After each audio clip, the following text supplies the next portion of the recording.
Good afternoon, students. Welcome to the class on polymers. In this class, we will discuss about polyamides and polyesters. What are polyamides? Nylon is the common name of a synthetic polyamide. If I say polyamide, you may not recognize it. What is polyamide polymer? But if I say nylon, probably you all must recognize it, right? Nylons are used for many applications.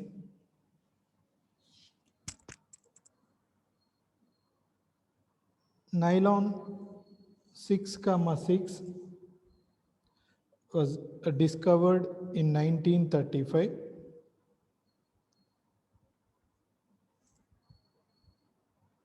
by Wallace Carothers.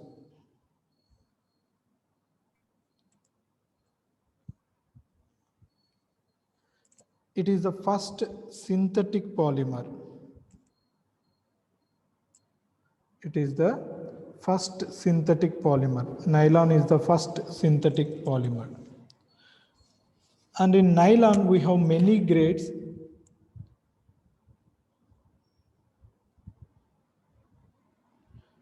Nylon grades are nylon varieties.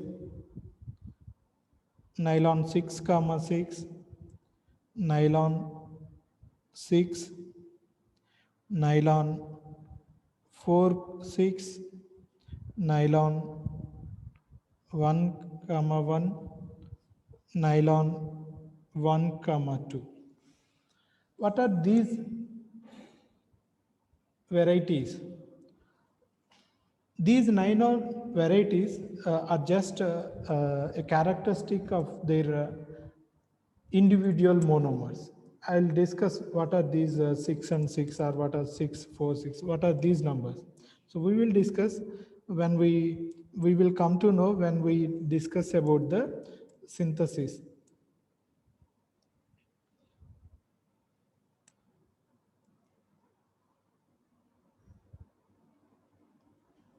Nylon polymers are having high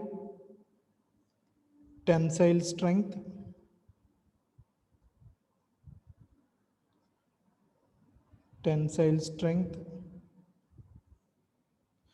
good electrical resistance,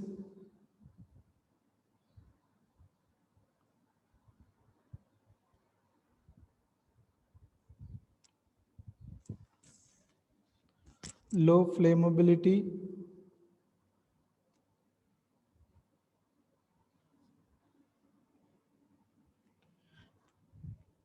high elasticity,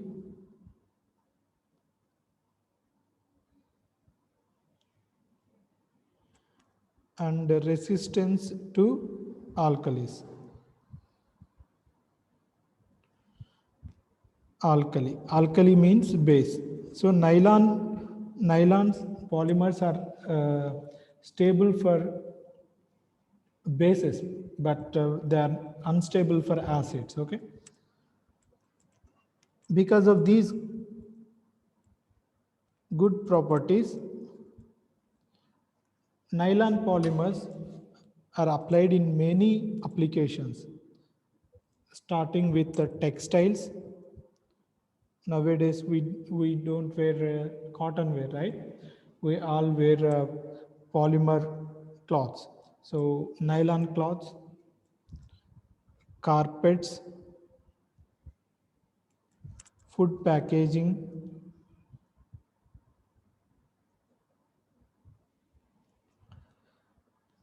fishing lines,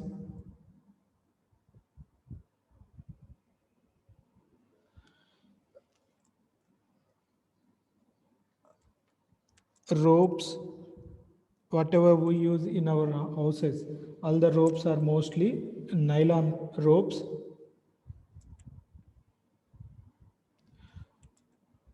And substitutes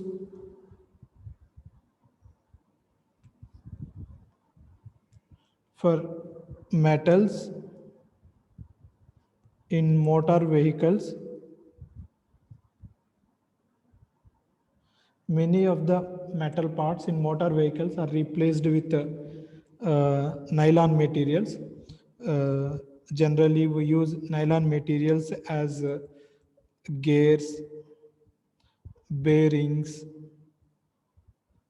Because of their high strength, we use them in motor vehicle parts. Electrical insulation, because it is electrically non-conductive, so this can be used for electrical insulation in power tools. So these are some of the applications of nylons, but are not limited to.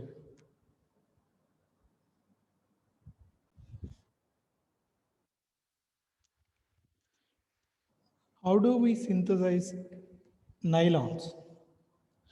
As I said, nylons are polyamide compounds. For example, take this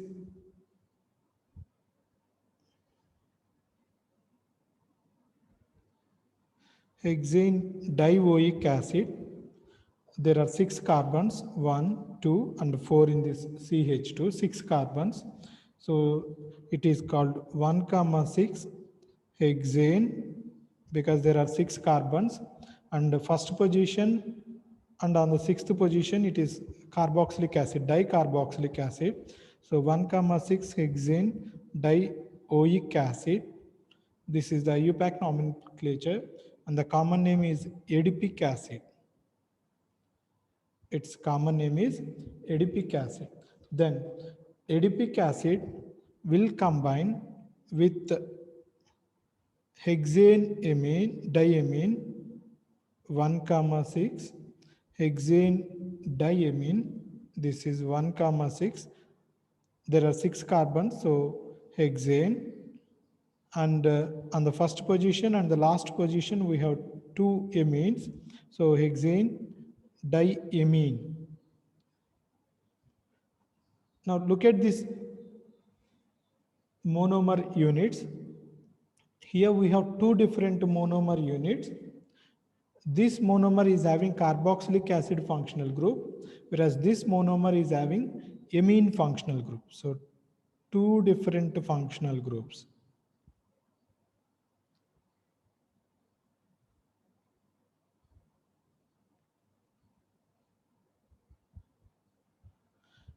So as you know, they will generate, when we heat this mixture, they will generate amide bonds.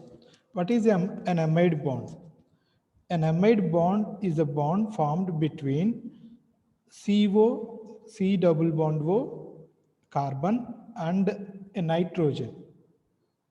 An amide bond is the bond formed between C double bond O carbon and an amine nitrogen. This bond is called amide.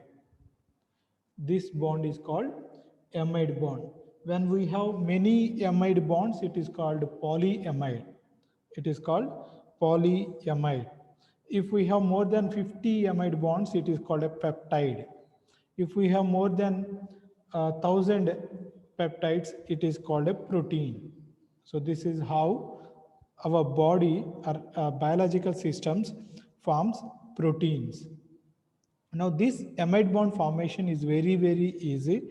Under normal room temperature conditions also, they will, when we mix carboxylic acid and amine, they will generate an amide. Now in this molecule, see here the OH in carboxylic acid and one hydrogen in amine, both will be leaving as water. What is a condensation polymerization? A condensation polymerization occurs between two monomers with expulsion of small molecules like water or ethanol or methanol. If it is having an ester, OC2H5, ethanolic ester, then we will lose ethanol. If it is a methanolic ester, we will lose methanol. Because it is simple OH and H, we are losing water. This is how it generates an amide bond. Then what is the complete structure of the polymer generated from this? Now I'll take a little time and then I'll write. As usual, we don't represent the end atoms because it is a big polymer chain. So we don't, we just leave it with the bond. This is the monomer which we are having here. Then it will involve in amide bond formation with this amine NH CH2 6 times NH. Then again this side, this nitrogen will again involve in amide bond formation with another monomer of dicarboxylic acid.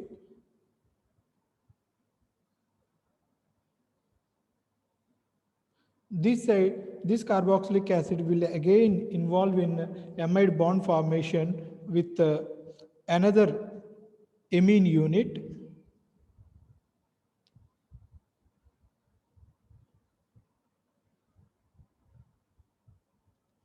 Now we will just leave it like this because we cannot represent the complete chain. Okay, right. So when we leave it like this at the two ends, we represent this as a, we can recognize it as a polymer.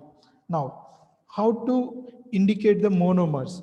You know, there are two different monomers, so we must indicate these two monomers in the polymer.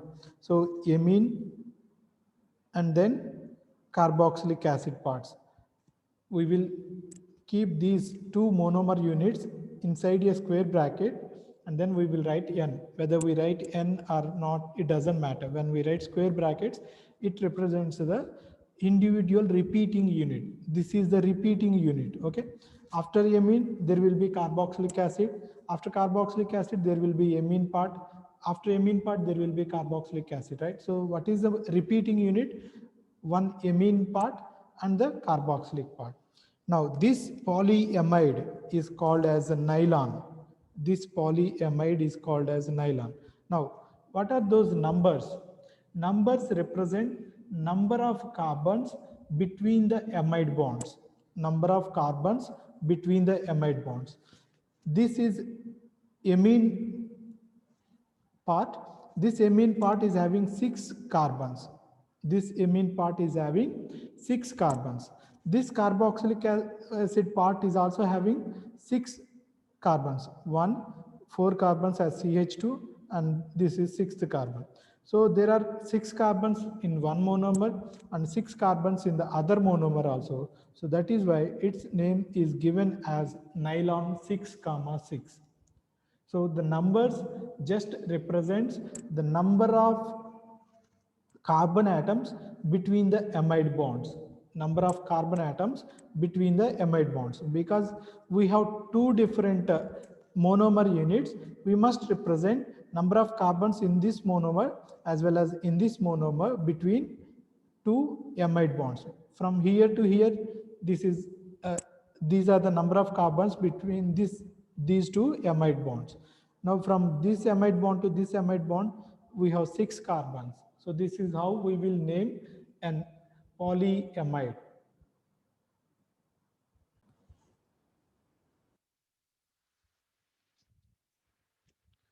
When we use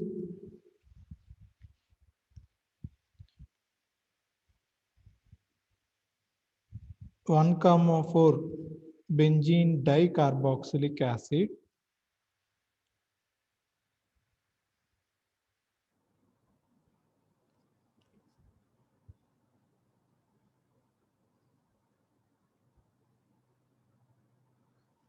whose common name is terephthalic acid,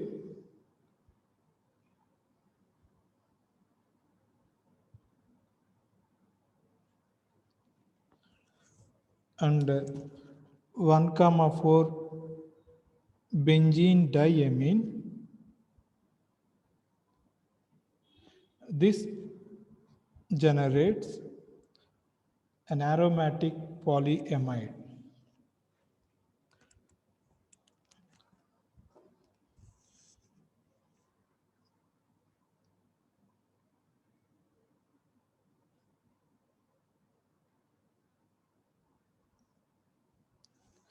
this is carboxylic acid part, then it generates an amide. Then we have amine part, then we have amide bond, then carboxylic acid part,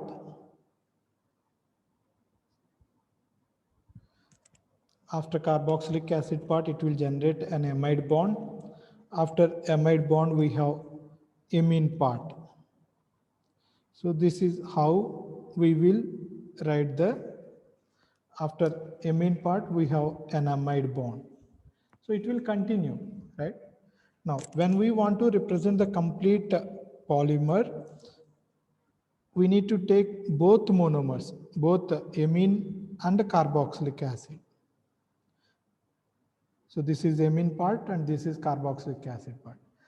Always try to take the square brackets in the middle of the polymer chain. So please don't start here or don't start here, okay? In the middle of the carbon chain. Then it would look good. Now this polymer is called as Kevlar. This polymer is called as Kevlar.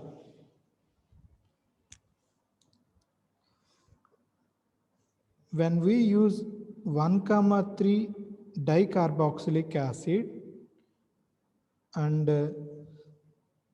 this is 1,3 benzene dicarboxylic acid,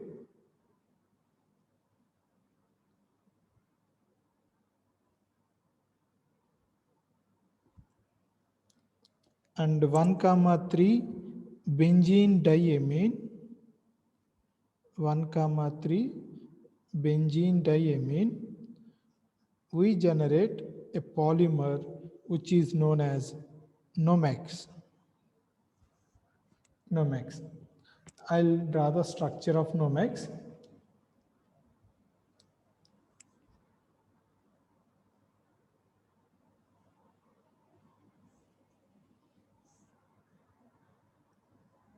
C double bond O, C double bond O. It generates an amide bond, NH, NH. Then it involves in a amide bond with the carboxylic acid part. So it will continue. This involves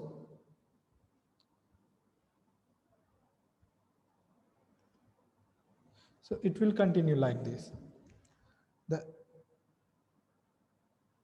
polymer monomer unit is this carboxylic acid part and this amine part.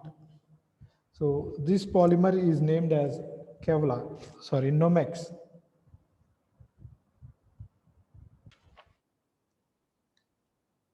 The final example in polyamides is, this is a 7-membered ring, 4, 1, 2, 3, 4, 5, 6, and then 7.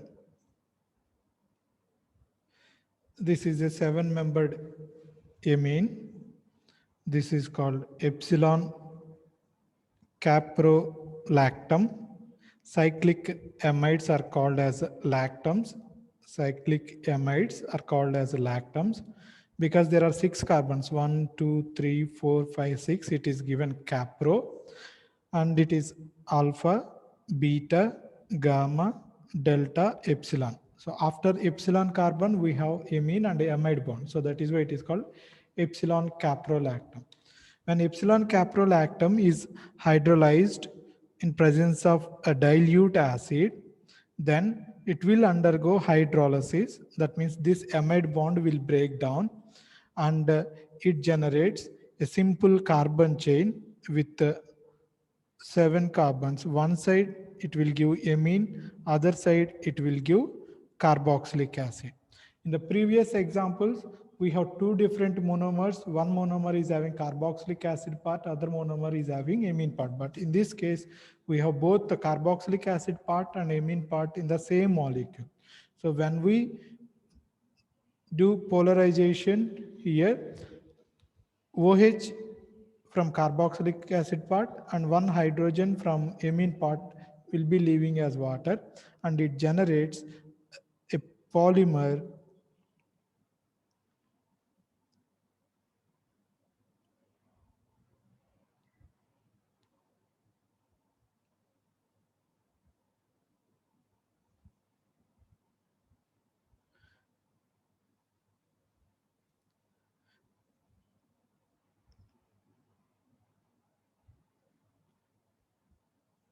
we will stop this side NH and this side CO. So both ends must be different. So this side C double bond O and this side amine end. When we want to represent the polymer, we need only one monomer part because this is only one monomer. And the nomenclature is nylon because here we having only one monomer, we will get only one number. How many number of carbon atoms are there between two amide bonds? These are 5 and one carbon in C double bond. So that is why it is called as nylon 6. Now we will look at polyesters. Polyesters are again another important class of polymers. If I say polyester, you may not recognize what is polyester. I suggest please take the notes along with me. But if I say it is polyester cloth, then you will easily recognize it, right? So we used to use polyester cloth. Now, what are polyesters?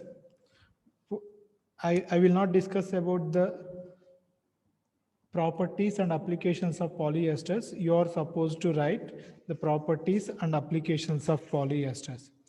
Polyesters are polymers which are prepared are, between when we treat an acid with an alcohol. This is terephthalic acid. When we treat an acid with an alcohol, we generate esters. So it is ethylene glycol.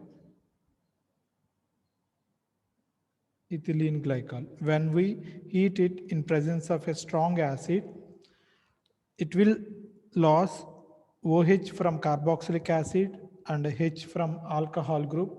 Both will be leaving as a water molecule. Then it will undergo esterification to give CO, CH2, CH2. This side I am not writing. COO,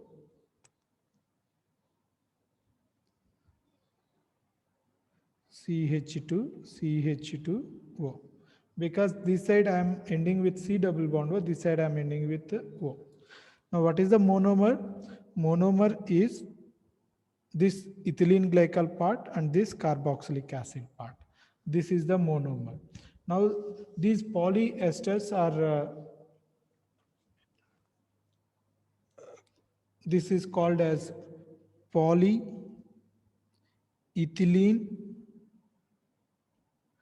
terephthalate.